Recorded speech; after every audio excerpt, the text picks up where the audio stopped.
OK, super. Donc, il est possible qu'à 10 heures, ça coupe de mon côté. Donc, j'essaierai de changer de Wi-Fi entre-temps. Pour pas, parce que ici, en Alanda, ça coupe à 10 heures. Et je peux pas me mettre sur l'ancien Wi-Fi qui dure plus longtemps. Très bien. OK. Donc, bah voilà, on a la minute de stage. D'accord. Alors, donc c'était, enfin, c'est toujours très compliqué finalement à chaque fois. Je dis ça peut-être à chaque fois, mais là, c'était parce qu'en fait, il y a plusieurs écoles. On a revu plusieurs écoles philosophiques. Alors, on a commencé par l'existence inhérente.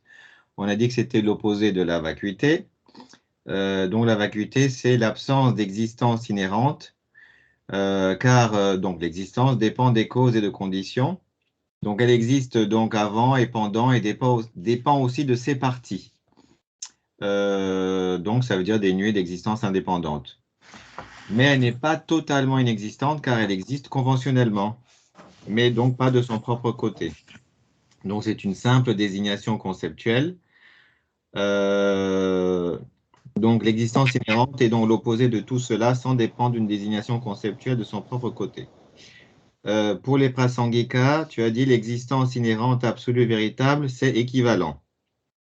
Après, pour les Shittamatra, les non-prasangika et tous les autres, enfin les êtres ordinaires comme nous, en tout cas pour l'instant, c'est tout ce qui existe et qui existe de son propre côté et de façon inhérente. Donc ça veut dire que le téléphone pourrait dire lui-même, je suis un portable et j'existe tout seul, ce qui n'est pas possible.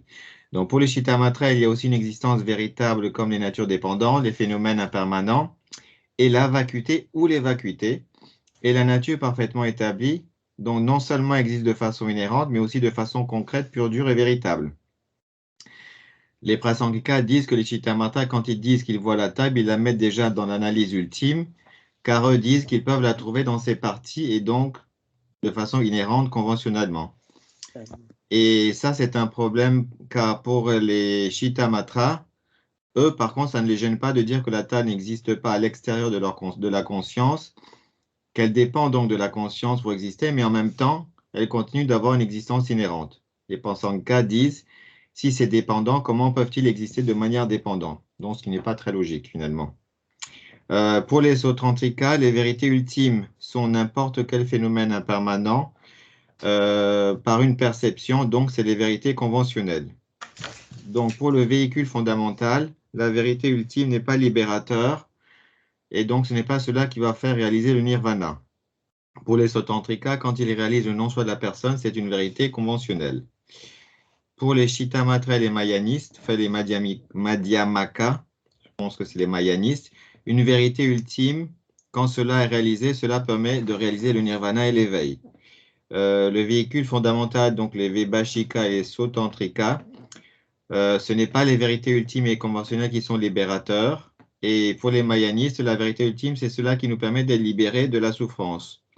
Après, on a parlé du nirvana.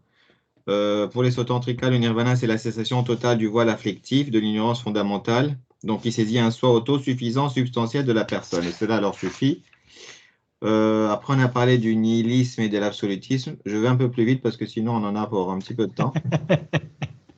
Donc, du coup, parce qu'on a parlé de différents nirvanas, voilà, que Shantideva disait que le nirvana des Sautantrika, c'est l'arhat de l'abhidharma, et donc, du coup, c'est pas le véritable nirvana. Donc, on a parlé de l'ail et voilà, de l'odeur de l'ail et que le cœur de l'ail. Voilà. Après, on a parlé de nihilisme et de l'absolutisme. Donc, toutes les écoles philosophiques donc réfutent le nihilisme et l'absolutisme. Alors, moi, je ne parle que des prasangika finalement qui disent pour l'absolutisme, ils réfutent l'existence inhérente et pour le nihilisme, on accepte l'existence conventionnelle, donc le karma conventionnel. Après, on a parlé de la production dépendante. Je crois que c'est Axel qui en avait parlé, enfin, qui avait posé la question. Et on a dit c'est la dépendance causale, dépendance du tout par rapport à ses parties et la dépendance subtile ou la désignation dépendante. Donc tous les phénomènes permanents, impermanents, affirmatifs et négatifs. Donc tout ce qui existe existe de façon obligatoirement nominale. Donc il ne faut pas prendre les choses de façon littérale, car sinon cela voudrait dire que si c'est non produit, cela aurait donc une existence absolue. Après, on a parlé de la vacuité. Donc, quand on certifie les deux vérités, donc on a parlé des quatre vérités des nobles.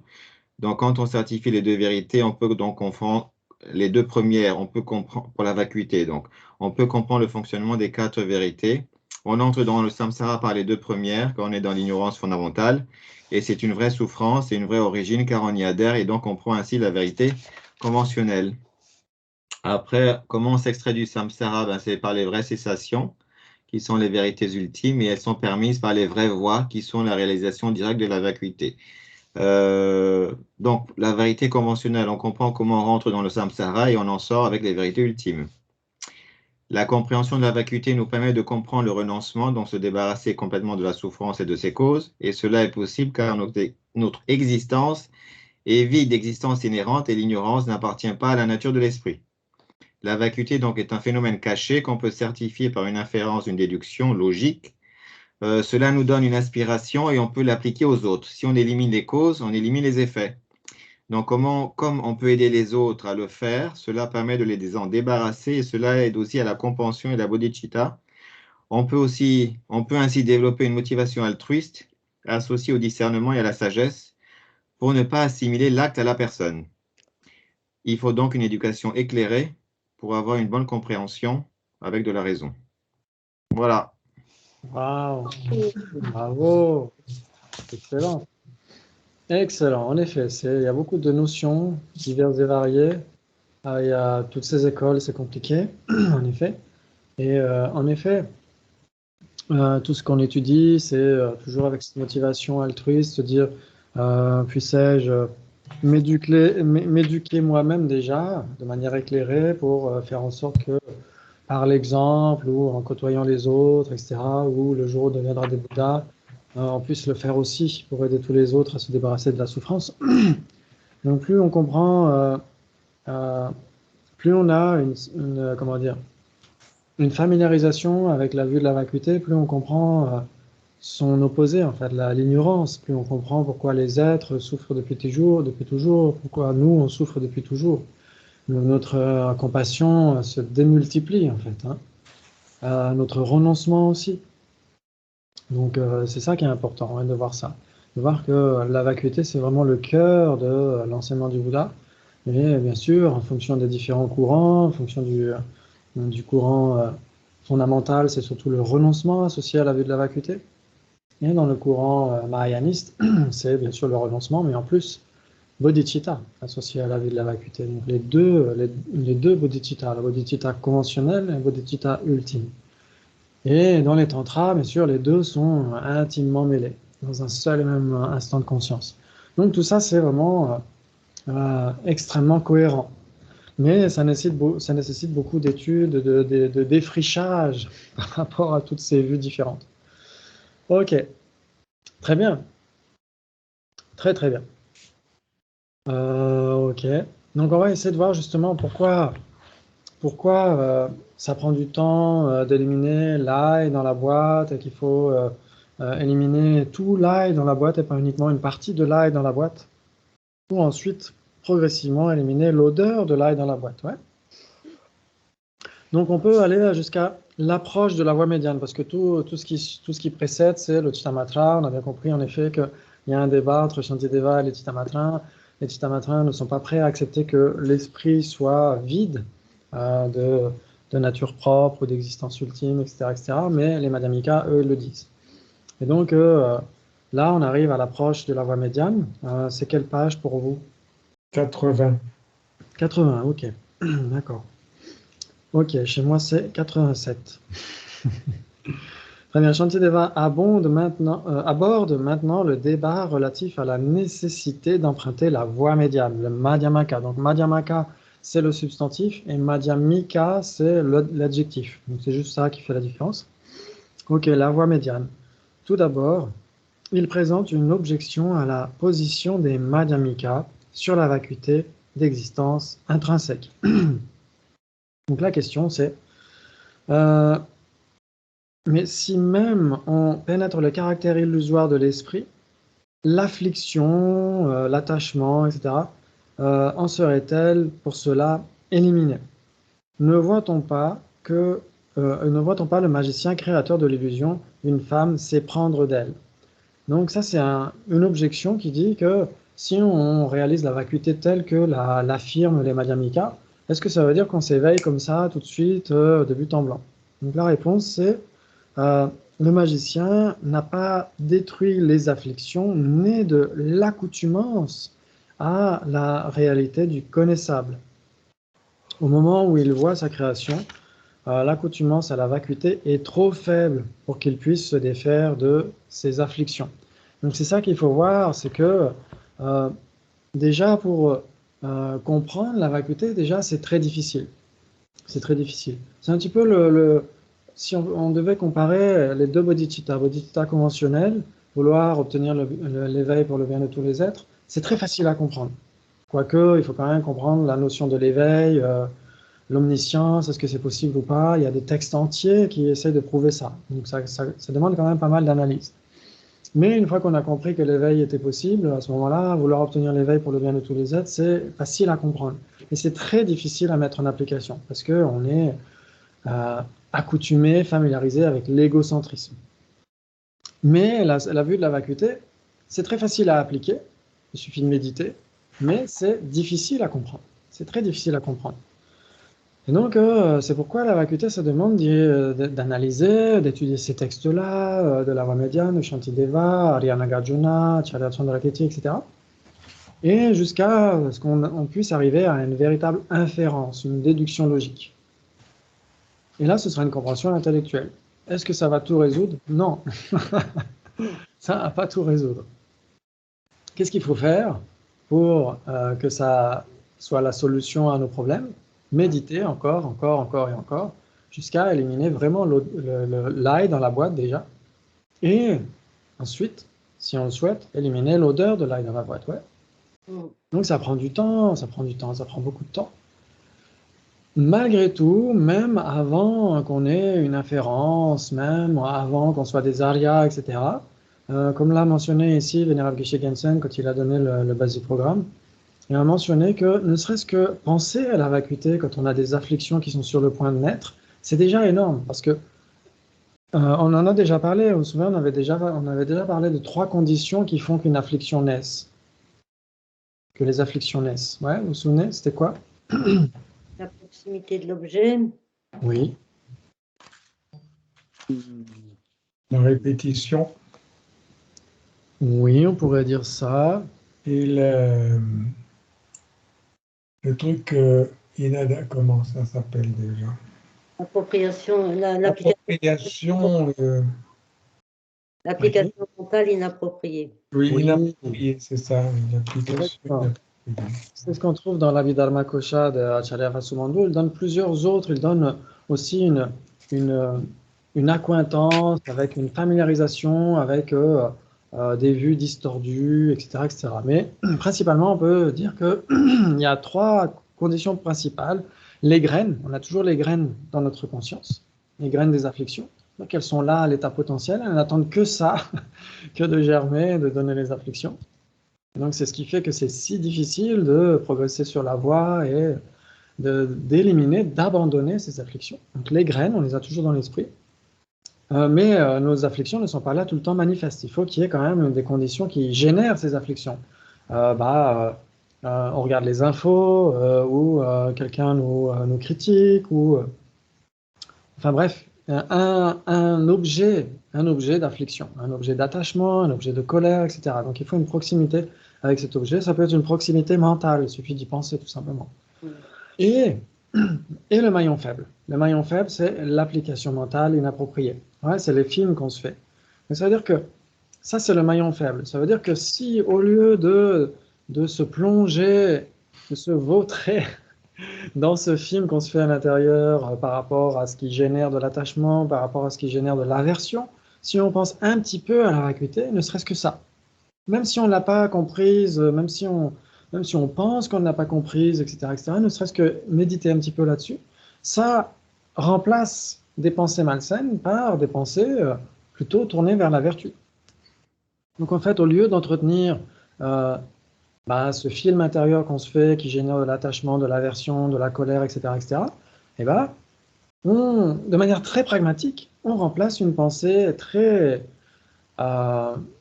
insubstantielle par une autre pensée, elle aussi très insubstantielle, mais malgré tout, ça évite cette application mentale inappropriée. Et donc, ça évite que l'affliction soit générée dans notre esprit. Ouais, ça vous parle? Oui, mais c'est pas facile ton truc. C'est pas facile. Oui. C'est pas facile parce que... Pourquoi est-ce que c'est pas facile? Facile parce que ne serait-ce que bêtement, quand on regarde les informations en ce moment, il vaut mieux alors pas les regarder. Mais pas les regarder, c'est pareil, c'est faire un déni. Enfin, si on n'est pas dans cette méditation sur la vérité. C'est pas évident, quoi. Exactement. Exactement, c'est pas évident. Oui, Laurence? Oui, mais on peut regarder des informations, mais pas continuellement en boucle, parce que là, ça devient du matraquage. Et le matraquage, en fin de compte, ça revient aux conditions, justement, qu'on vient de citer. C'est-à-dire que, bon, il peut y avoir l'information, on peut avoir la graine en nous, mais très vite, si on arrête là, ok, on a eu l'information, en méditant, enfin en réfléchissant un peu, on prend de la distance et on analyse de façon plus objective l'information reçue. Après, le matraquage, c'est les couches un petit peu qui s'empilent du millefeuille. Exactement. Exactement, parce qu'on peut voir que, comme on l'a dit, notre esprit s'éduque d'une manière ou d'une autre. Sauf qu'il y a on pourrait dire, un type d'éducation malsaine, une familiarisation avec soit des vues fausses, soit de l'intox, des informations qui ne sont pas vérifiées, etc. Regardez par exemple, quand il y a eu, à un moment donné, il y a eu un sursaut de djihadisme, à un moment donné, des gens qui venaient de France ou d'Europe en général et qui allaient participer au djihad, etc. C'était souvent des gens qui s'éduquaient sur Internet, qui regardaient YouTube à fond, à fond, à fond. Et le problème de regarder YouTube à fond, à fond, à fond, c'est qu'il y a les algorithmes. Donc les algorithmes ne sont pas très intelligents, ils sont juste fabriqués pour proposer un même type de contenu qu'on a déjà regardé. Donc, si on regarde de la philo bouddhiste, on va être, je ne sais pas moi, dans la spiritualité, des vidéos de spiritualité qui vont venir, etc., ou même de New Age, pourquoi pas. Il y a des trucs comme ça. Et si on regarde des trucs de guerre, etc., forcément, le contenu va à nouveau être proposé. Ça, c'est les algorithmes. Donc, on peut être éduqué de cette manière-là, et à un moment donné, la personne va décider de s'acheter un billet d'avion pour la Syrie, etc., etc. Et ça fonctionne dans toutes choses. Ça fonctionne, regardez, dans le complotisme, etc. Il y a énormément aussi de gens. Moi, j'ai discuté avec des amis, surtout une amie de Haute-Savoie, qui regarde YouTube presque tous les jours, et elle a fini par prendre des vues complotistes. Et donc, parce qu'il y a les algorithmes, tout simplement. Donc, on peut... Là, c'est une très bonne illustration de ce qui se passe avec notre esprit depuis des temps sans commencement. C'est-à-dire que les algorithmes sont à l'intérieur, ce sont les graines. C'est-à-dire que plus on est dans un contenu de colère, d'aversion, de haine, d'attachement, etc., plus nos graines, les algorithmes intérieurs, nous ressortent à chaque fois des occasions de générer ces afflictions-là. Et donc, c'est très difficile parce qu'il n'y a pas de début au samsara. Et donc, on est familiarisé avec ça depuis des vies sans commencement. Et donc, renverser la manœuvre, c'est très difficile. Ouais. Et donc, oui. Moi, je voulais savoir comment éviter d'avoir l'impression de mettre la poussière sous le tapis et on recouvre le tapis. Parce que j'entends bien ce que tu dis, mais c'est vrai que des fois, moi je sais, ça pas n'importe quoi, je dis tiens, je vais arrêter de manger du sucre, je sais pas moi, du chocolat, j'en sais rien, et je le vois, et puis je dis bon, je vais pas en manger là, et puis à un moment donné, on craque. Donc du coup, c'est un petit peu, bon, je prends le chocolat, mais ça pas n'importe quoi, je sais pas moi, qu'on fait avec exagération tout du moins. Et et donc du coup, après, c'est vrai, on a parlé d'essayer de trouver c'était pas un antidote, mais de penser à autre chose. Mais de penser à autre chose pour contrer en fait l'attachement qu'on peut avoir pour quelque chose. Si en fait il n'y a pas de profond, en fait c'est comment arriver à être plus profond parce que s'il n'y a pas de profondeur, ben, je pense que ça ne marchera pas à long terme. Ça va revenir et peut-être de façon décuplée. Et du coup, comment faire en fait pour que ben, finalement, ça prend racine finalement. Oui, tout à fait. Exactement. Il faut simplement cette méthode du très court terme, de cette application mentale inappropriée, est très utile sur le très court terme, mais sur le long terme, ça ne peut pas vraiment fonctionner. Il faut, dans ce cas-là, vraiment employer des antidotes. Et pour la vue de la vacuité qui va à l'encontre de notre ignorance fondamentale, il faut vraiment certifier la vacuité comme étant l'exact opposé du mode d'appréhension de notre ignorance, en fait, de la façon dont notre ignorance saisit les choses. Nous-mêmes, le chocolat, les amis, etc., etc. Donc, sur le long terme, c'est pour ça que cette question est mentionnée par Shantideva. En effet, on peut fabriquer des choses, dans notre esprit, etc., etc. Et on peut être totalement obnubilé par les choses qu'on fabrique. Donc, c'est notre esprit qui fabrique ces choses-là, mais on va être exactement comme un peintre peint soit un démon sur un mur, soit une scène magnifique, etc. Et va être soit apeuré par ce démon, soit être totalement attaché par la scène qu'il aura peinte. Et donc, tout simplement parce qu'on est toujours dans cette saisie d'existence inhérente. Et donc, le seul moyen, le seul antidote sur le long terme, c'est la sagesse du non-soi, la sagesse de la vacuité. Et donc, on peut en effet, d'une manière très temporaire, penser à autre chose, essayer de, par exemple, quand on a un objet d'attachement, on essaie de penser aux effets délétères de cet objet d'attachement, aux effets désastreux sur la santé, etc., etc. On peut... voilà, il y a des méthodes pour gérer les choses sur le court terme. Mais le seul antidote qui permette d'éliminer les afflictions et leurs graines à la racine, c'est la sagesse de la vacuité. C'est-à-dire que même si, imaginons qu'on soit extrêmement attaché au chocolat et qu'on médite sur le détachement, sur d'essayer de voir l'envers du décor par rapport au chocolat, en effet, on va engendrer le détachement. C'est-à-dire qu'on ne sera plus dans l'attachement, mais on n'aura pas éliminé les graines de l'attachement. C'est-à-dire qu'au cours d'une autre existence, on pourrait, même si on a cette familiarisation avec le détachement, on pourrait à nouveau, de manière sporadique, générer encore l'attachement, pourquoi pas, jusqu'à ce qu'on élimine les graines. Et il n'y a que la sagesse de la vacuité, la réalisation directe de la vacuité qui peut éliminer les graines des afflictions.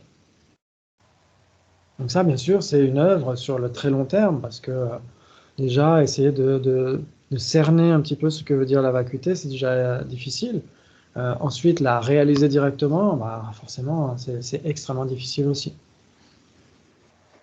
Ouais.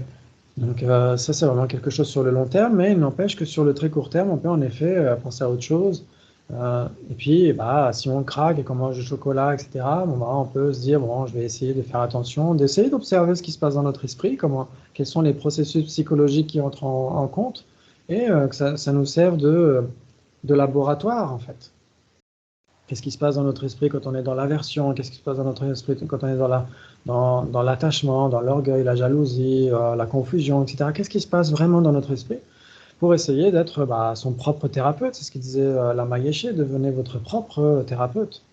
Et donc, en observant continuellement notre esprit, en observant quels sont les antidotes à utiliser sur le court terme, parce que les antidotes sur le court terme sont plus faciles à employer, mais tout en sachant que tous ces antidotes sur le court terme, ultimement, ne pourront pas éliminer les graines. Il faut vraiment ensuite s'efforcer de réaliser la vacuité. Et l'enseignement du Bouddha est vraiment porté là-dessus. Il est vraiment tourné là-dessus. Et donc, à chaque fois qu'on a l'aspect vaste, l'aspect méthode, l'éthique, la générosité, la patience, etc., etc., c'est toujours avec cette intention que ça nous permet de réaliser la vacuité. Ce qu'on trouve dans Acharya Chandrakirti, dans le chapitre 6 du Madhyamaka Kavatara, le commentaire de Lama Tsongkhapa, etc. On retrouve ça à chaque fois. C'est vraiment la vacuité, c'est l'antidote par excellence de toutes les afflictions, sans exception. Ouais. Ok. Et donc, bien sûr, ça prend du temps, comme le dit ici Shantideva. Et donc, Sasanté le dit aussi. Il dit, il est vrai, dit-il, que même le magicien, créateur d'une femme illusoire, éprouve parfois des sentiments luxurieux envers sa création, bien qu'il sache qu'elle n'est qu'une illusion. Cette situation est due à ses inclinations et à ses schémas de pensée habituels, même après avoir compris la nature vide, semblable à une illusion des phénomènes. Nous aussi avons tendance, par habitude, à considérer les choses et les événements comme s'ils avaient une réalité intrinsèque, Parce que tout simplement, c'est qu'une compréhension intellectuelle, hélas, qui est déjà énorme, mais ça ne peut pas suffire. Tel est le résultat d'habitudes instinctives formées au long de nombreuses vies. Parce que pour l'instant, c'est le côté obscur de la force qui a plus de pouvoir dans l'esprit. Même si l'esprit n'a jamais été fondamentalement vicié par le côté obscur, malgré tout, on a des sacrées couches d'obscurité. Mais ça ne doit pas, comment dire, on ne devrait pas aller dans le sens inverse, se dire, oh là là, ça y est, on est foutu, on est tous pourris. Au contraire, on a cet aspect très lumineux dans notre esprit aussi, et c'est ça qu'on essaye de nourrir constamment. Parce que ça ne peut pas, tout seul, ça ne viendra jamais. C'est ce que dit le vénérable Geshe Damdul, il dit que le samsara, c'est un phénomène impermanent qui ne s'arrête pas de lui-même. Qu'il s'entretient encore et encore jusqu'à ce qu'on fasse quelque chose. Mais tant qu'on ne fait rien, tant qu'on ne nourrit pas cet aspect lumineux à l'intérieur de nous, ce précieux trésor qu'on a, cette nature de Bouddha, elle peut rester là tout le temps. Elle est là depuis des vies sans commencement, mais elle n'a jamais vraiment été utile. Jusqu'à ce qu'on se dise, tiens, il y a peut-être une solution, peut-être qu'il y a la sortie du tunnel, peut-être que cette obscurité n'appartient pas à la nature fondamentale de l'esprit. Qu'on se pose les questions qu'on se pose là le dimanche soir, en fait, tout simplement. Et qu'on se dise, ok, quel est l'envers du décor? Quelle est la réalité plus profonde? Quelle est comment dire, le côté lumineux de la force? C'est la vacuité, la sagesse qui réalise la vacuité. Associée, bien sûr, à une bonté d'âme, à l'altruisme, à bodhicitta, etc. Ouais. Ok. Donc, quand nous parlons de semences, il s'agit de graines, en fait. Sa sainteté parle de graines, ça a été traduit par semences, ou de latence, les potentialités, les empreintes, on peut dire. Il y a un autre sens donné dans un livre avec sa sainteté, la vénérable Thupten Chodron, c'est samartha, c'est potentialité. On peut dire que les graines et les empreintes sont des potentialités. Et vénérable Geshe Damdul dit que les graines sont des empreintes actives et les empreintes sont des graines inactives. Et ça, c'est une très bonne façon de comprendre les choses aussi, je trouve. Ok. Donc, il est capital de nous mettre d'abord sur le fait qu'il existe, de nous mettre d'accord sur le fait qu'il existe deux sortes d'empreintes différentes. Donc, les graines peuvent faire réapparaître dans la conscience les facteurs qui les avaient déposés. Les latences sont des tendances, des empreintes, qui restent dans l'esprit sous la forme de schémas habituels, influençant nos perceptions et nos habitudes. Ouais. Donc là, en fait, sa sainteté parle de l'ail et de l'odeur de l'ail. Ouais. Ouais.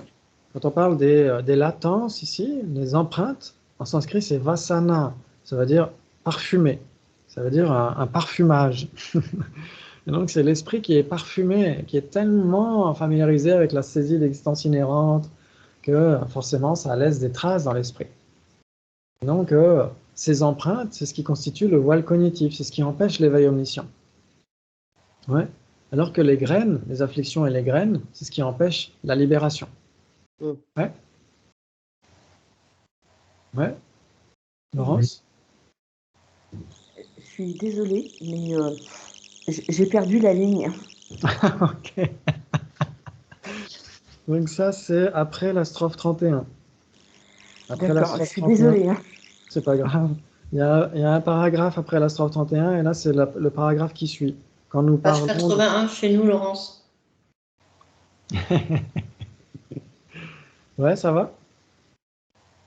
Ok. Je pense que c'est le rhume et j'ai du mal à suivre. Ok.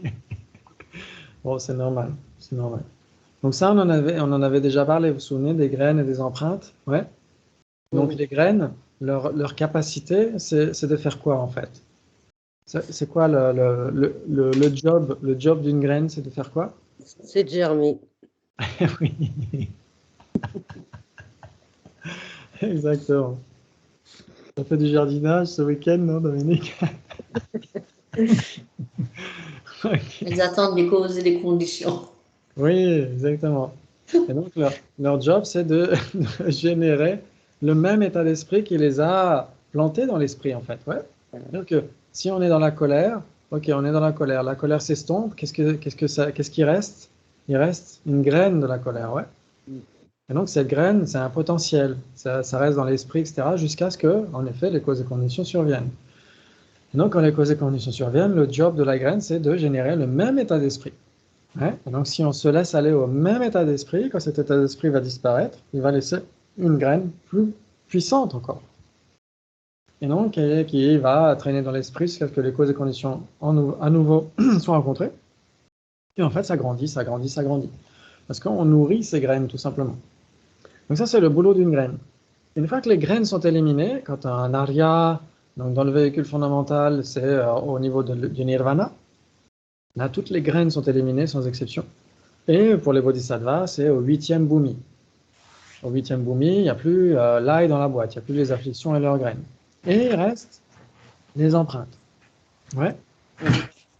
Donc les empreintes, c'est comme on l'a dit, parce que l'esprit est tellement parfumé avec les afflictions, et surtout avec l'ignorance, depuis des vies sans commencement, qu'il a encore ses rémanences dans l'esprit, il a encore ses empreintes.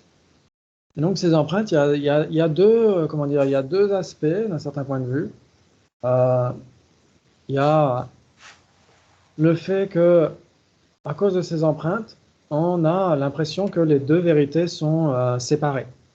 On a l'impression que la vacuité et la forme, le vide et la forme, etc., sont séparés, alors que fondamentalement sont une même entité.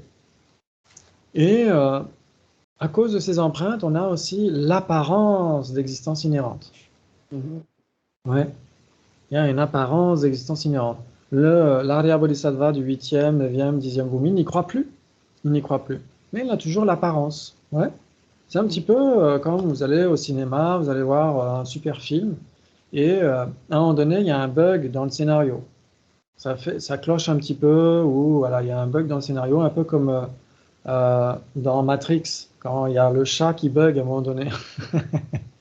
Et donc c'est là où Neo se rend compte qu'il y a un truc qui ne va pas. Et bien là c'est pareil, le film continue de se dérouler, mais on n'y croit plus, on n'y adhère plus, on ne saisit plus ce qui se passe dans le film. Ouais. Là c'est un peu le même principe pour les Arya Bodhisattvas, des bhumis purs. Là, il y a toujours l'apparence d'existence inhérente parce qu'ils sont tellement familiarisés avec ça depuis des vies sans commencement. Nous sommes familiarisés avec ça depuis des vies sans commencement, que même le jour où ils éliminent le voile afflictif, ils éliminent l'ail dans la boîte, il y a toujours cette apparence d'existence inhérente. Ouais, sauf bien sûr quand ils méditent directement sur la vacuité. Là, bien sûr, quand ils méditent directement sur la vacuité, il n'y a jamais d'apparence d'existence inhérente, il n'y a jamais d'apparence dualiste. Ouais. Et quand ils sortent de cette absorption sur la vacuité, il y a encore les apparences d'existence inhérente. Et c'est ça le voile cognitif, c'est ça qui fait l'abat-jour sur notre esprit et qui empêche de tout connaître en même temps. Ouais. Et donc seul un Bouddha n'a plus ces deux voiles, le voile afflictif et le voile cognitif. Seul un Bouddha n'a même plus l'apparence d'existence inhérente, selon sa propre perspective, bien sûr. Comme il est omniscient, il perçoit la façon dont nous percevons. Donc il perçoit l'apparence d'existence inhérente à travers notre esprit. Mais selon sa perspective à lui, il n'y a plus du tout d'apparence d'existence inhérente. Ouais. Ça vous parle? Ouais. Ok. Et donc, comme on peut le voir, du point de vue marianiste, ça prend 3 aires cosmiques incommensurables d'obtenir l'éveil. Donc ça veut dire qu'il y a une première ère cosmique incommensurable qui va de la voie d'accumulation jusqu'à la première réalisation directe de la vacuité. Ensuite, il y a une deuxième ère cosmique qui est passée du premier bhumi jusqu'au 7e bhumi, jusqu'à ce qu'on arrive au 8e. Donc là, c'est une ère cosmique entière. Donc c'est-à-dire que 2 aires cosmiques sont nécessaires pour éliminer totalement le voile afflictif. Et donc là, il reste encore une ère cosmique pour éliminer le voile cognitif. C'est énorme. C'est pareil. Il n'y a que dans les tantras, ouf, on a la porte de sortie des tantras, qu'on peut accélérer cette réalisation, parce que les tantras, surtout dans les tantras supérieurs, on réalise la même vacuité, mais avec la conscience la plus subtile, celle qui normalement émerge au moment de la mort uniquement. Donc c'est pour ça que c'est la bombe atomique contre les 2 voiles, les tantras supérieurs.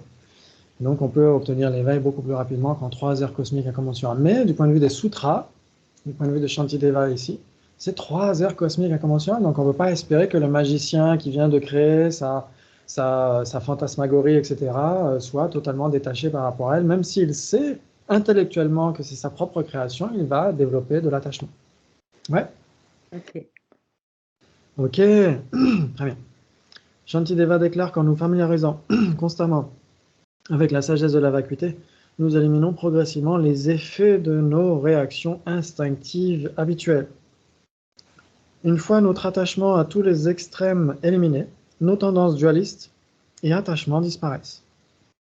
Alors, grâce au développement constant de cette connaissance profonde, nous arrivons même à surmonter l'inclination habituelle qui nous pousse à nous agripper à la notion d'existence intrinsèque. Donc, on peut le voir, hein, c'est vraiment un travail, c'est une lessive qui prend du temps. Ce qui est essentiel, c'est de déraciner notre ignorance fondamentale et de réaliser la vacuité subtile, réfutant tous les degrés de réalité substantielle et de la réalité intrinsèque. Donc c'est là où on voit que sa sainteté parle des deux non-soi ici. Justement, tiens, par rapport à ce qu'on disait tout à l'heure au tout début, les deux non-soi pour les Chittamatrins, c'est la nature parfaitement établie. C'est juste ce que je voulais rappeler. Okay. Mais bon, on a dit bye bye au Chittamatra, donc. Ok. Donc ici, sa sainteté parle de la réalité substantielle et de la réalité intrinsèque. Ça veut dire quoi, réalité substantielle? Ça parle de quoi? Ça parle du non-soi de la personne. Oui. C'est autosuffisante et substantielle, c'est l'objet d'abandon. Voilà. Oui. Oui. Et réalité, absence qu'est-ce qu'il dit?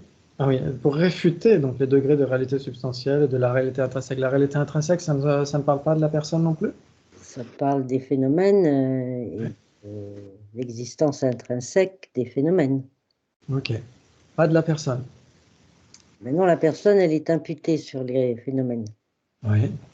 Ok. Ok. Ok. Donc, en effet, si on prend le point de vue des écoles autres que Prasangika, la saisie d'un soi autosuffisant et substantiel, c'est nécessairement une saisie de la personne, ouais, d'un soi de la personne. Et la saisie d'un soi un véritable, etc., ça va concerner uniquement les phénomènes. Mais pour les Prasangika, l'absence d'existence intrinsèque, l'absence d'existence inhérente, absolue, etc., ça s'applique non seulement à un phénomène, mais aussi à la personne. Ouais. Ouais. Ok. Donc ça veut dire que quand on parle de l'absence de réalité substantielle, ça ne parle que de la personne. Mais quand on parle de l'absence de réalité intrinsèque, ça parle autant de la personne que des agrégats ou des phénomènes. Ouais.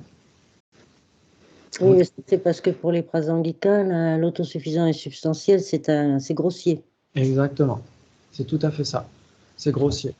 Ça veut dire que il y a un super texte de Anne Klein avec Kenso Yeshetuten qui parle de justement comment est-ce que la saisie du soi est conçue dans notre esprit, etc. Donc ça veut dire qu'on a d'abord la saisie d'existence inhérente, nécessairement, elle vient la première. Et ensuite, à partir de ça, on peut saisir notre personne comme étant autosuffisante et substantielle, comme étant le possesseur des agrégats, comme étant le boss des agrégats, le patron des agrégats, comme pouvant être appréhendé sans avoir besoin des agrégats. Vous vous souvenez, on en avait parlé, on avait vu que autosuffisant et substantiel, substantiel, dans ce cas-là, ça veut dire quoi? C'est la différence, imputé et substantiel, c'est la différence entre le temps et la montre. Ouais. Donc que percevoir une montre, on l'aperçoit directement comme ça, sans avoir besoin de passer par autre chose, alors que le temps, il est insubstantiel, justement, c'est le cas de le dire. Il est insubstantiel parce que il est impermanent, mais il n'a pas de forme et il n'a pas de conscience. Ce n'est pas de la forme, ce n'est pas de la conscience. Ouais. Donc, comme le temps, c'est pas de la forme, comment est-ce qu'on pourrait le voir avec nos yeux? Parce que nos yeux ne voient que de la forme. Nos oreilles entendent de la forme, le son qui est de la forme, de la matière, un déplacement d'air, etc. Notre nez sent de la forme, les odeurs c'est de la forme, c'est de la matière, c'est des particules de gaz, etc. Donc nos consciences sensorielles n'appréhendent que de la forme, ouais, vous êtes d'accord? Que de la matière. Alors que le temps, c'est pas de la matière, c'est impermanent, mais c'est pas de la matière. Donc, comment est-ce qu'on peut voir le temps qui passe? Par la montre. Par la montre, exactement, en passant par la montre. Ouais. Donc, comme on peut réaliser directement le temps qui passe en observant la montre ou l'ombre du soleil dans les branches ou par terre, etc., enfin, il nous faut quelque chose qui soit directement perceptible par nos sens. Et grâce à ça, on perçoit le temps. Ouais. C'est-à-dire que comme on doit passer par autre chose que le temps lui-même pour l'appréhender, il a une existence nominale. Il n'a pas d'existence substantielle. Ouais. Ça vous parle? Oui. Ouais. Le dimanche soir à 21h42. Et donc ça c'est une conception qu'on peut avoir du point de vue de la personne, parce que la personne, c'est quoi la définition de la personne? Rosemarie, elle connaît par cœur. C'est un jeu imputé en dépendance de toutes les parties de ces agrégats. Voilà, exactement. Donc c'est un phénomène imputé. C'est-à-dire que la personne, c'est un phénomène impermanent et qui n'est pas de la forme, qui n'est pas de la conscience. Ouais. Ouais. Donc Oui. comment est-ce qu'on fait pour appréhender une personne avec nos sens? Eh bien, il faut passer par, oui, Par ces agrégats. il faut passer par ces agrégats. C'est-à-dire qu'on voit le corps de la personne ou une partie du corps ou le visage, etc. de la personne, on dit on voit un tel. Ouais. Et donc c'est le même principe que la montre et le temps. C'est-à-dire que la personne est un phénomène imputé, n'est pas un phénomène substantiel. Sauf que nous, instinctivement, on a l'impression que la personne est un phénomène substantiel. On a l'impression que la personne peut être perçue sans avoir besoin de passer par les agrégats. Ouais. Comme si la personne, comme dit Sainte dans la suite du texte, il dit on a l'impression que notre personne n'est pas tout à fait la même chose que les agrégats. Parce que si par exemple on nous demande d'échanger notre corps contre une déité magnifique, éternelle, etc., qui est toujours en bonne santé, qui est faite de lumière, qui n'a même pas besoin de manger de chocolat pour vivre, on dirait oui. Et si on me proposait d'échanger mon esprit d'être ordinaire contre celui de Manjushri, le Bouddha de sagesse, etc., instinctivement, je dirais oui. Comme si mon jeu était toujours là, même si je change toutes les pièces. Je change le corps, je change l'esprit, et comme si mon jeu était toujours le même. Ouais, parce que j'ai l'impression que mon jeu n'est pas exactement la même chose que les agrégats. Ouais. Et donc, instinctivement, on serait d'accord pour échanger, je sais pas, son corps contre le chanteur de Maroon 5, ou son esprit contre l'esprit de Manjushri, etc. Pourquoi pas? Ok. Donc ça, c'est la notion comment dire, innée d'une saisie autosuffisante et substantielle de la personne. Si en plus de ça, on considère que la personne serait d'une entité différente, séparée des agrégats, à ce moment-là, ce serait artificiel, ce serait même pas inné. Ok. Donc ça, c'est déjà une conception grossière pour les prasangika. C'est une conception grossière, mais en dépendance de cette conception fausse, il y a quand même beaucoup d'afflictions qui peuvent être générées. Ouais. Et donc cette conception fausse d'un soi autosuffisant et substantiel de la personne naît parce que fondamentalement, en filigrane, on a déjà la saisie d'un soi inhérent de la personne. Ouais. Comme si la personne existait de son propre côté. Parce qu'on peut très bien comprendre que la personne est un phénomène imputé, mais on peut tout à fait ne pas accepter que la personne soit un phénomène simplement imputé, en dépendance de ses agrégats. Il y a une différence entre être un phénomène imputé et un phénomène simplement imputé. Un phénomène imputé, comme on l'a dit, il doit être désigné en dépendance de toute ou partie des agrégats. C'est un phénomène impermanent qui n'est pas de la forme, qui n'est pas de la conscience, etc. C'est ça un phénomène imputé pour les écoles basiques, etc. Et le prasangika arrive et dit c'est un phénomène est nécessairement simplement imputé. Ça veut dire quoi simplement imputé? Ça veut dire que si on le cherche dans sa base d'imputation, on ne peut pas le trouver. Exactement, on ne trouve rien. On ne trouve rien de ce qui a été cherché initialement. On trouve quand même quelque chose, on trouve l'absence de cette personne qui existerait de son propre côté, etc. Donc on trouve la vacuité, mais on ne trouve rien de ce qui a été cherché initialement. Ouais. Et donc, comme la personne ne peut pas être trouvée dans ces agrégats, et que la personne existe quand même, elle existe en tant que simple imputation. Ouais. C'est la différence entre un phénomène imputé et un phénomène simplement imputé pour les prasangika. Ouais. Oui, mais une question. Mais donc, du coup, pour les prasangika, ça n'existe pas, les phénomènes imputés. Tout est simplement imputé. Alors, on pourra en effet faire une distinction chez les prasangika. On va dire qu'en effet, n'importe quel phénomène, que ce soit la montre ou le temps, sont simplement imputés parce que si on les cherche vraiment, on ne peut pas les trouver. Ouais. Donc, c'est simplement imputé. Et à l'intérieur de la simple imputation, il y a en plus des phénomènes qui peuvent être perçus sans passer par autre chose, la montre, et il y a des phénomènes qui peuvent être perçus en passant par autre chose, le temps, ou la personne, etc. Donc, ils vont quand même accepter ça. Ouais. Donc, c'est vrai que quand, parfois, dans certains commentaires, on lit que les Prasangika ne peuvent pas accepter l'existence substantielle. Pourquoi? Parce que pour eux, tout est simplement imputé. Et l'opposé de simplement imputé, c'est existence substantielle, inhérente, intrinsèque, etc. Donc les Prasangika ne peuvent pas accepter l'existence substantielle qui serait l'opposé de la simple imputation. Mais les Prasangika sont obligés d'accepter l'existence substantielle dans le sens un phénomène qui peut apparaître sans dépendre d'autre chose. Ouais. Pour eux, ça n'implique rien au sens ontologique, les Prasangika, de dire que la montre ou le visage de la personne peuvent apparaître sans dépendre de quoi que ce soit d'autre. C'est juste une apparence à l'esprit. Ouais. C'est juste un truc épistémologique. C'est pas un truc ontologique. Ça ne les engage en rien, les Prasangika, d'accepter que la montre ou le corps de la personne sont substantiels. Ça ne veut pas dire qu'ils vont accepter que les phénomènes ont une existence inhérente, intrinsèque, etc. Pas du tout. Ça, ils vont pas l'accepter. Alors pourquoi à ce moment-là, on doit passer par... pourquoi ne pas dire tout simplement, tout est simplement imputé, et pourquoi, je ne sais pas moi, dire les choses comme elles sont, je ne suis pas d'accord, c'est simplement imputé, point. Je dis ça comme ça, mais... Est-ce qu'il y a une différence entre la montre et le temps? Comment tu vas faire la différence si tu dis tout est simplement imputé? Il y a une différence entre ce que tu perçois directement et ce que tu ne perçois pas directement, même si les deux n'ont pas d'existence inhérente. Alors pourquoi ils doivent faire la différence entre imputé et simplement imputé finalement? Donc ça veut dire que c'est une sous-catégorie imputé et une sous-catégorie de simplement imputé. Oui. C'est ça? Oui, exactement. Bah là, je comprends mieux maintenant. Ok. Oui, c'est tout à fait ça. Ça veut dire qu'en effet, puisque les Prasangika, ils réfutent la personne autosuffisante et substantielle, ouais, vous êtes d'accord? Oui. Donc ça veut dire que la personne n'existe pas de manière autosuffisante et substantielle. Donc vu qu'elle n'existe pas de manière autosuffisante et substantielle, elle existe de manière imputée, en dépendance des agrégats. Ouais.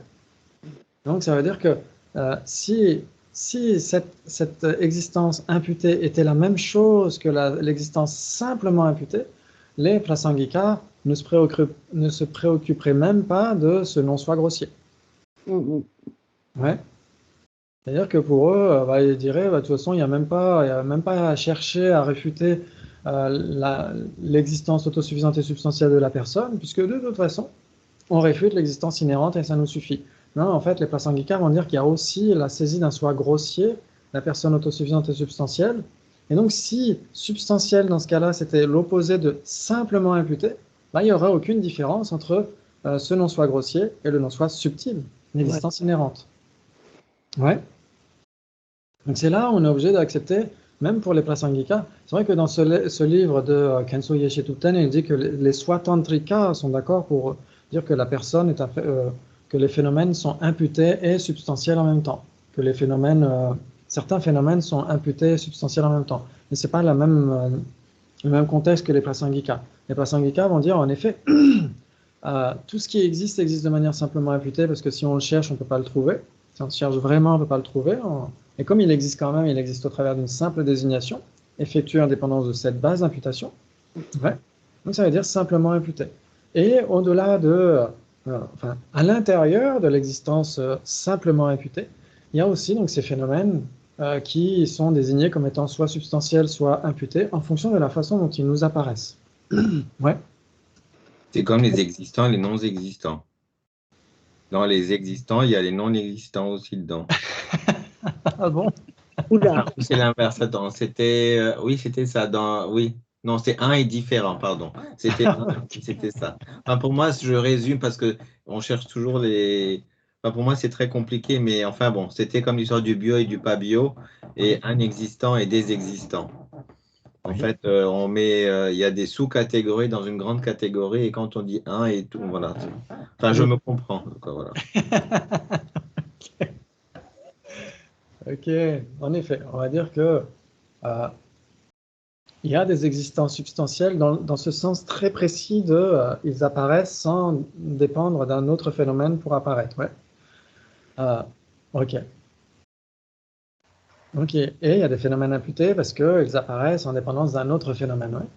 Donc on pourrait se dire, oui, mais pour les prasangika, tout ce qui existe en dépendance. Donc l'apparence doit nécessairement venir en dépendance. Oui. Mais on sera d'accord pour dire que quand on perçoit une montre, il y a nécessairement une dépendance de cause et condition. Il y a la lumière, il y a la rétine, il y a le nerf optique, il y a tout ça. Ouais. Donc c'est nécessairement en dépendance, c'est ça qu'on va dire. C'est en dépendance. D'accord. Mais là, c'est comment est-ce qu'on perçoit le truc? Est-ce que la montre, est-ce que l'image, comment dire, la forme de la montre, est-ce que la forme de la montre, c'est quelque chose d'autre que la montre? En fait, la montre n'est rien d'autre que sa forme, en fait, d'une certaine manière, non? Ouais. La montre n'est rien d'autre que sa forme. Par contre, le temps, le temps n'a pas de forme. Le temps n'est pas une forme. Le temps n'est pas une conscience. Mais le temps est impermanent. Donc, on doit pouvoir le réaliser directement. Et il y en a qui sont plus imputés que d'autres, voilà. Voilà. Ouais. C'est-à-dire que le temps est doublement imputé. C'est un phénomène imputé. Ou la personne. La personne est doublement imputée. C'est un phénomène imputé. Parce que c'est impermanent et on a besoin de passer par le corps pour percevoir la personne. Donc, c'est un phénomène imputé. Et en plus, c'est un phénomène simplement imputé. Donc, il est doublement imputé, comme dit Dominique. Ouais, ça vous parle? Ok. Ok. Donc, ça, c'est très important. Très important parce que c'est comme ça qu'on comprend la différence entre un non-soi et un autre. Et comment est-ce que on fait la distinction dans notre esprit? Comment est-ce que, quand on veut méditer sur la vacuité, sur le non-soi? Si on se dit, bah ouais, j'ai compris l'absence d'existence autosuffisante et substantielle de la personne. Et si on imagine que c'est le non-soi le plus subtil, à ce moment-là, on pourrait être persuadé qu'on pourra obtenir l'état d'Arya, l'état de Bouddha, etc., avec simplement cette réalisation. Mais c'est compliqué parce que cette réalisation d'un non-soi grossier pour les prasangika, c'est même pas une vérité ultime. C'est une vérité conventionnelle. La vérité ultime pour les prasangika, c'est soit la vacuité de l'existence inhérente, soit les vraies cessations. Ouais. Donc c'est pour ça que dans Se voir tel qu'on est de sa sainteté Dalai Lama, il y a un petit exercice où il dit, voilà, on a médité sur le non-soi, etc., de la personne. Et donc, pour vérifier vous-même, par vous-même, comment est-ce que, dans quel type de non-soi vous êtes? Est-ce que vous avez réalisé un non-soi, une absence d'autosuffisance et de substantialité de la personne, ou l'absence d'existence inhérente de la personne? Il dit, ok, méditez sur le non-soi de la personne, sur l'absence d'existence autosuffisante et substantielle de la personne. Et une fois que vous l'avez fait, maintenant, vous regardez votre bras. Et maintenant que vous regardez votre bras, est-ce que votre bras continue de vous apparaître comme il était avant votre méditation ou pas? S'il apparaît comme avant, ça veut dire qu'en effet, on a compris le non-soi grossier de la personne, l'absence d'existence autosuffisante et substantielle de la personne. Parce que la personne, c'est un phénomène imputé, c'est un impermanent qui n'a ni forme ni conscience, qui n'est ni forme ni conscience, ouais. Alors que le bras, c'est de la forme. Le bras a une existence substantielle de ce point de vue-là. Ouais. Donc s'il continue d'apparaître comme étant un bras, etc., comme avant notre méditation, c'est-à-dire qu'on sait qu'en effet, on a compris le non-soi grossier de la personne, le non-soi en tant qu'absence d'existence autosuffisante et substantielle de la personne. Par contre, si on médite sur le non-soi subtil de la personne, l'absence d'existence inhérente de la personne, si on comprend la vacuité d'existence inhérente de la personne, on applique cette même vacuité au bras. À ce moment-là, le bras n'est plus du tout appréhendé comme il était avant la méditation. Parce que lui aussi est vide d'existence inhérente, autant que la personne. Ouais. Alors que pour le non-soi grossier, la personne est vide d'existence autosuffisante et substantielle, le bras, lui, ne l'est pas. Le bras est un phénomène substantiel, on n'a pas besoin de passer par autre chose que le bras pour voir le bras. Ouais, ça vous parle? Oui. Ça, c'est vraiment très précieux. C'est très rare que sa sainteté fasse ce genre de démonstration très pragmatique pour qu'on fasse cette distinction entre ces deux non-soi. Parce que la plupart du temps, c'est très flou. La plupart du temps, c'est très flou quand on pose la question à des gens qui, ça fait des années qu'ils étudient la vacuité, le non-soi, etc. C'est très flou de cerner ce qu'est l'absence de soi autosuffisante et substantielle. Ouais. Et donc, si on n'a pas vraiment saisi ce que ça veut dire, comment est-ce qu'on peut vraiment comprendre ensuite le non-soi le plus subtil, Mm. qui est l'opposé, enfin, comment dire, oui, qui est l'opposé d'une saisie de la personne comme si elle pouvait exister dans ses bases d'imputations. Ok, donc on aura largement le temps d'en reparler si on est tous encore vivants et en bonne santé d'ici là, ce que j'espère. Ok, je pensais avancer un peu plus aujourd'hui, mais ça méritait vraiment d'être analysé. Donc c'est ça qu'on essaie de faire. C'est qu'au cours de notre semaine, etc., quand on ne se voit pas, vous pouvez relire les quelques pages et vous pouvez essayer de méditer de cette manière, essayer d'extraire dans un bouquin ou dans un autre, avec des conseils de sa sainteté par exemple, comme dans Se voir tel qu'on est ou dans d'autres textes, d'essayer de méditer sur le non-soi. Comment est-ce qu'on fait pour méditer sur le non-soi? Parce que comme on l'a dit tout à l'heure, il n'y a que ça qui pourra nous permettre ultimement d'éliminer les graines des afflictions. Ouais. Donc, il pourra nous aider aussi à le faire chez les autres, à les aider à se débarrasser des graines de leurs afflictions, etc. Donc, comment est-ce que de manière pragmatique et concrète au quotidien, comment est-ce qu'on médite sur le non-soi? Comment est-ce qu'on fait réellement? Donc ça mérite vraiment d'être examiné, d'être fouillé et d'essayer de voir comment ça fonctionne. Donc, on essaiera la prochaine fois, dimanche soir, on essaiera de reparler de ça pour, pourquoi pas, même se faire une petite méditation par rapport au non-soi. Ou peut-être que je vous interrogerai, voir quelles sont vos méditations sur le non-soi, etc. Voilà, pour qu'on puisse échanger ensemble, parce que ça, bien sûr, l'intellect, comme on vient de le voir, l'intellect, c'est utile, mais c'est pas la finalité. Ouais, donc ça mérite d'être digéré, tout ça. Ouais. Ok. C'est l'élimination du jeu pendant la méditation. Il y a des pensées, on observe des pensées. Il y a la respiration, on observe la respiration. Il y a la non-dualité, en fait. Oui. Enfin, moi, c'est comme ça que je le vois, quoi. Ok. Donc, il faudrait examiner quel type de jeu est éliminé, ouais. Voilà. Parce que ça, c'est vraiment fondamental de se dire, ok, est-ce que le jeu est perçu dans notre méditation sur le non-jeu, sur l'absence de soi de la personne? Normalement, si c'est conceptuel, oui, le jeu continue d'apparaître. Si c'est conceptuel, le jeu continue d'apparaître, le jeu conventionnel continue d'apparaître. C'est l'objet d'observation de notre méditation. Voilà, en observant, je pense que c'est là que le jeu disparaît. Oui, Par exactement. l'attention. Voilà, il faut essayer de voir quel type de jeu, ouais, quel jeu disparaît. Le jeu tel qu'il est conçu de manière ignorante doit disparaître, doit être réfuté. C'est celui-là, oui. Ah, il est figé. Là, ça y est, il est reparti. Mais c'est 22 heures. Il est 10 heures, c'est pour ça. 22 heures. Il va changer de... Le Wi-Fi. Oui, le Wi-Fi est revenu. Ah non, c'est... Okay. J'étais figé. Désolé. He's back. Oui. En tout cas, merci beaucoup pour ces échanges, même si je suis un peu bavard, j'aimerais vous laisser un peu plus la parole.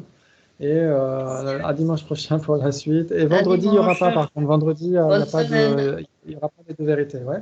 Je ne pourrai pas être présent vendredi. Ok. Donc à dimanche prochain. À dimanche. Merci beaucoup. Merci, bonsoir. Ciao, ciao. Bonne Merci à semaine vous à tous. tous. Merci à vous aussi.